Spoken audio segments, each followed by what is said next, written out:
Say there, stranger, remember me? I'm that stranger who stalks your sanity. And it must be true, because it rhymes. So here I am again with the 10th talk in the series on the Great Recovery.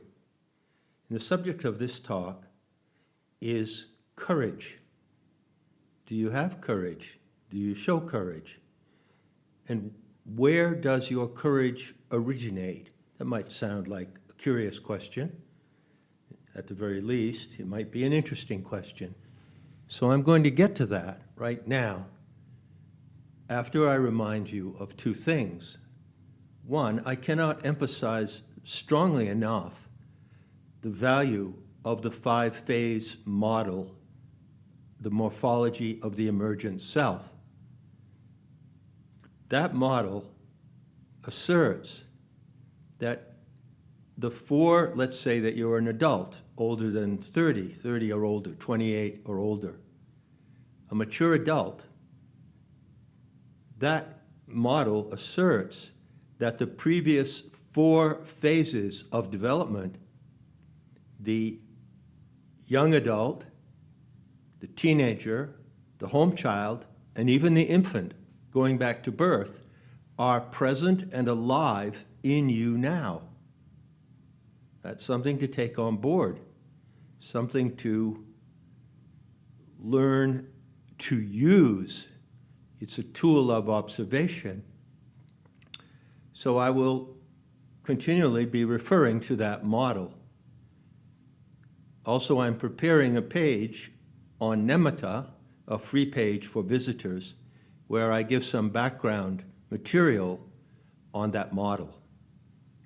Second point I want to make is that regarding the last talk, to be vulnerable does not mean to be defenseless. Now, look at the first phase, from birth to the age of 3. Well, the infant is obviously both vulnerable and defenseless. But immediately, as the child learns to walk and talk, as you learn to find your way around the world, one of the primary lessons you need to learn is how to defend yourself, how to set boundaries, and how to find your courage. So courage is the topic of this talk. And again, I'd like to ask you, in a more pertinent, personal way, can you remember the first time in your childhood that you distinctly acted on your courage? And that you knew at that time, is it possible that you knew at that time that you were acting on your courage? Now, many examples come to mind. For instance, if you were a child who lived in a community where there were woods somewhere off in the distance, and you decided one day to go out on your own and explore those woods, that would be an act of courage in childhood. Typically, such initial acts of courage occur, of course, in the second phase, the home child, age 3 to 10. Another example could be that in school, you brought up a subject that was unusual, that was perhaps something that was not present in the curriculum, in the environment of your early school years. Perhaps in grade school you showed an interest in something completely out of your own initiative, and you had the courage to come out and say, yeah, well, I am interested in learning if horses can talk, or I am interested in learning about pirates. Anything like that, any number of things come to mind. So the initial expression of your courage is what I'm asking you to recall, if you can. Obviously, one situation that comes to mind is bullying. So children in the home child phase will typically encounter bullies, or you may have been a bully. Is bullying other children in the schoolyard an example of courage? I would say not. But standing up to bullies is an example of courage. So it may be that one of the first incidents that you recall is an event at the age of 5, 6, 7, 8, 9, 10, when you stood up to a bully in school. So it's not difficult to think of examples theoretically, but I'm asking you if you can biographically recall such an example. Now, the question that I'm posing to you is, what is the origin or basis of courage in the adult child? Is it nurture or nature? Is it something that is innately there from the present? Well, perhaps. It certainly appears from the observation of behavioral children that some are more daring than others. Some are meeker. There appears to be evidence for a constitutional basis for courage. So let's just say that all children in the home child phase do not have an equal start in owning and showing their courage. Some will do it earlier, some will do it later, some will come to that with reticence, and some will come to it with relish. I can remember that in my home child phase, I could give so many examples, but I found myself in the fishing village of Friendship, Maine at the age of 3 or 4, having fled Brooklyn, New York with my mother after my father died, which was before I was born. So my mother went to this small village in Maine, and there I was at the age of 4, and I can remember distinctly that I used to explore the town on my own. I used to walk up from the harbor, where one of the first places we lived was right on the harbor, and I would walk around town, and in doing so, I found some pathways that led away from town. I vividly remember to this day this one pathway. There were 2 local stores in Friendship, Maine. They were both on Main Street, and one of them was owned by an old gent named Archie, so it was Archie's store. And just to the left of his store, there was a path that went down into the woods, and it came out at a place called Hatchet Cove. And I used to take that path on my own at the age of 5, say, and I loved that path. I loved the mystery of the woods, the smell of the pine trees, the beautiful cowslips and tiny flowers that I saw here and there. And then when I came out to the perspective of Hatchet Cove, I saw the beautiful glistening cove and the ledges. And one thing that I loved to do as a child was to run on the ledges, to jump on the ledges. Now Maine, the Maine coast, is famous for its ledges, and they are slippery and they are very rocky. And yet I used to dare to jump across the ledges, not merely to walk across them. And I did this all by myself and on my own initiative. The spell of the beauty of nature in Friendship, Maine saved my life, and it directed me toward what I would do in my future life. And I loved to be out there and do daring things as a really young child. Now, if I ask myself, what was the first act of courage that I can remember that you might call intellectual courage? Well, I remember when I was in the 4th grade, I was rummaging in a closet for some reason of the schoolroom after school, and I found a children's book on the discovery of the tomb of Tutankhamun, and it had brilliant, not photographs, but brilliant colored illustrations of Egyptian mythology and Egyptian murals. And I became intensely fascinated at the age of, what would that be, 8, because I entered school when I was 4. And that was an intellectual interest. I dared to take an interest in Egyptian mythology. And then later on, when I was in the 8th grade, I undertook it on my own initiative to write a kind of graduate thesis. And as I recall, no one in the 8th grade in Friendship, Maine at that time or in any public school was required to write a thesis. But I decided to write a thesis on World War II because I was fascinated by that subject. And of course, I saw in it the heroism at that time, which I understood to be the heroism of the American troops. But at the same time, it initiated my interest in the war, and much, much later on, in the study of historical revision, I came to understand the heroism of the so-called enemy, the Germans. And so you can see how an act of intellectual courage or intellectual interest, totally on my own incentive, supported me deeply and led me to later things in my life that proved to be profoundly important to me. So one more example, as I recall, when I was in the Boy Scouts, I was in the Boy Scouts for several years, and I reached the rank of Star Scout. So I had a banner that I wore with various merit badges on it and so forth. And I remember that the Scouts used to meet at a small building which belonged to the veterans of foreign war in Friendship. And it was a couple of men who were part of the veterans who oversaw the meeting of the Scouts. So I was there this would probably be in the home child phase, maybe bordering on teenhood. I was there, say around the age of 12, and there were a group of boisterous boys who came along to those meetings.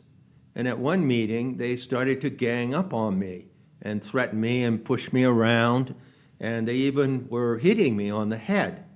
And I looked around and I saw that either the veteran overseers were absent or they ignored this behavior, and I plucked up my courage, as they say, and at a certain point, I picked up a metal folding chair.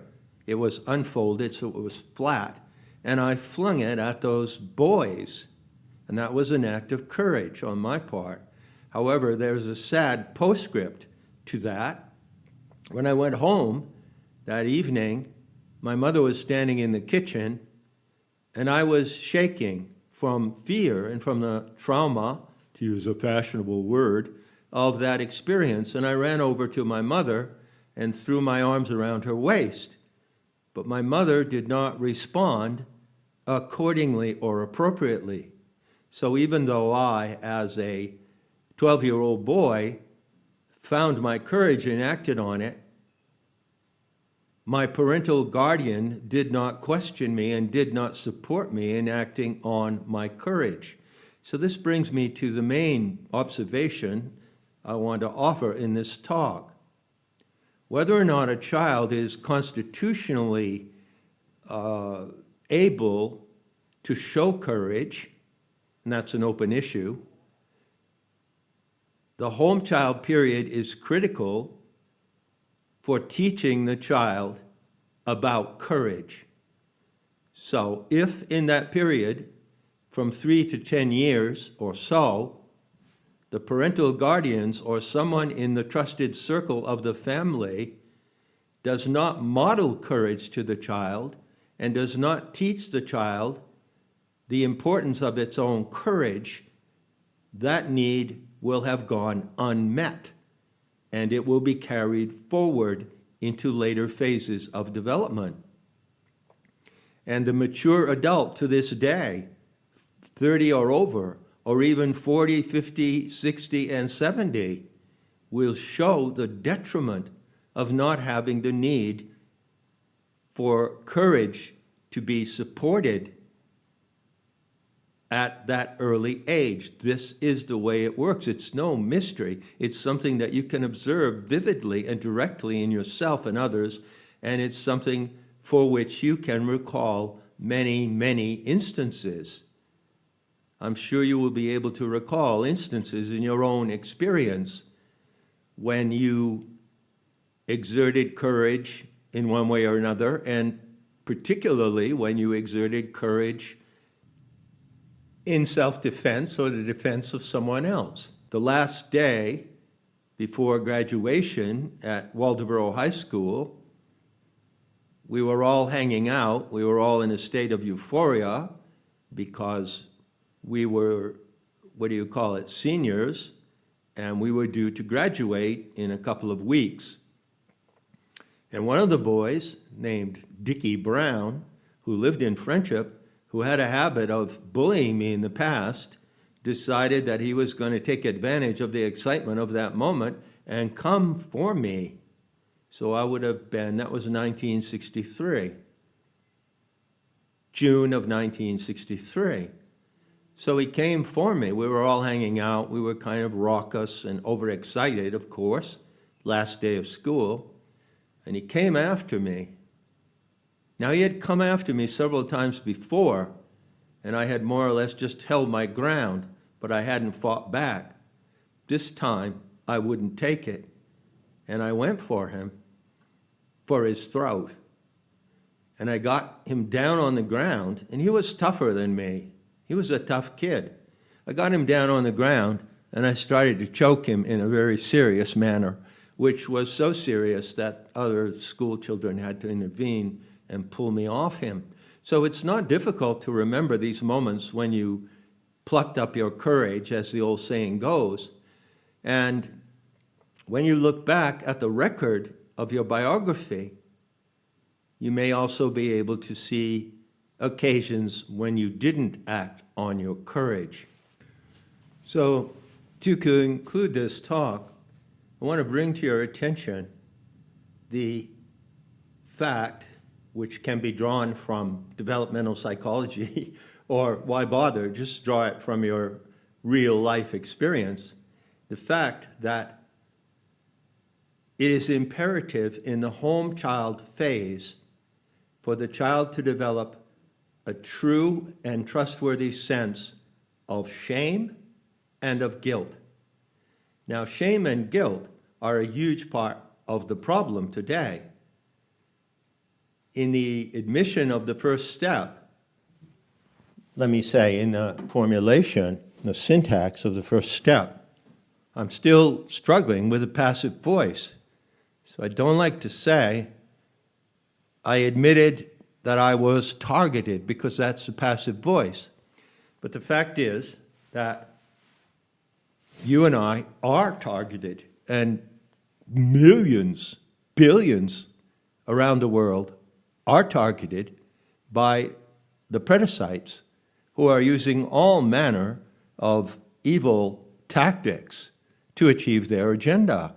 And they use psyops and gaslighting, and they exploit the natural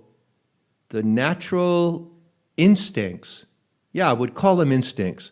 The natural moral instincts of human animals to feel guilt and shame in the correct way. One of the things that John Bradshaw taught, he was a leading guru of the recovery movement, was that there is a legitimate form of shame and a legitimate form of guilt. And on the other hand, the hard lesson of our times is that the predicites use deviant forms of guilt and shame to control others. So there is what I would call acquired guilt and acquired shame, which is completely unfounded. It's simply something that people feel because they are targeted by gaslighting and intimidation and various psyops. So if you feel guilty for something that is happening to people of other tribes or ethnicities and nations in other parts of the world which have absolutely nothing to do with you, then you are being conditioned by falsely acquired guilt.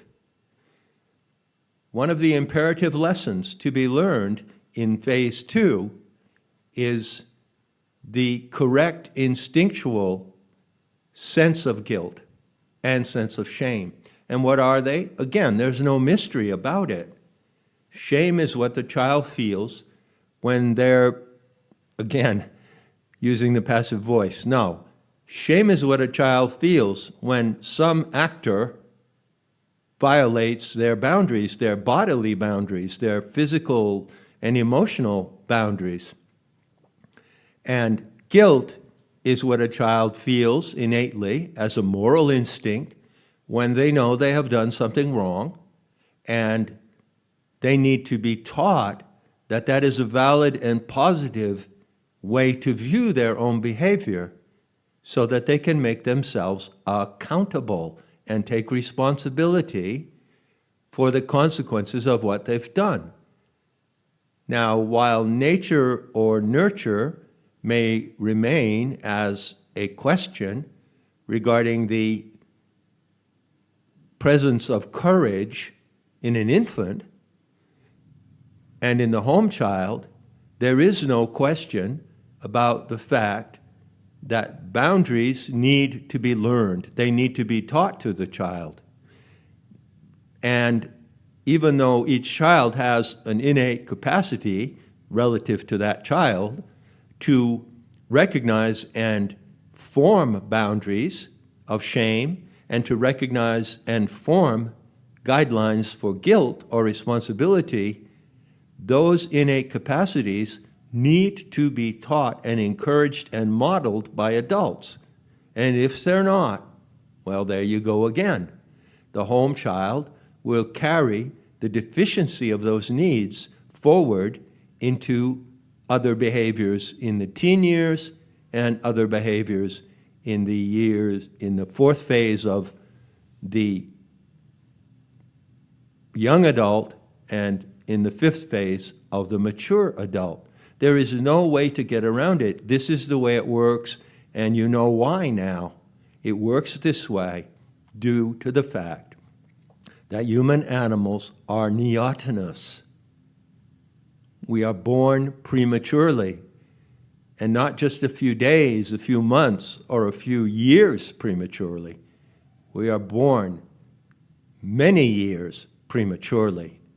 And so this is the handicap inherent to being a human animal. But at the same time, if you recognize it, it becomes a point of self-instruction, self-awareness, and strength.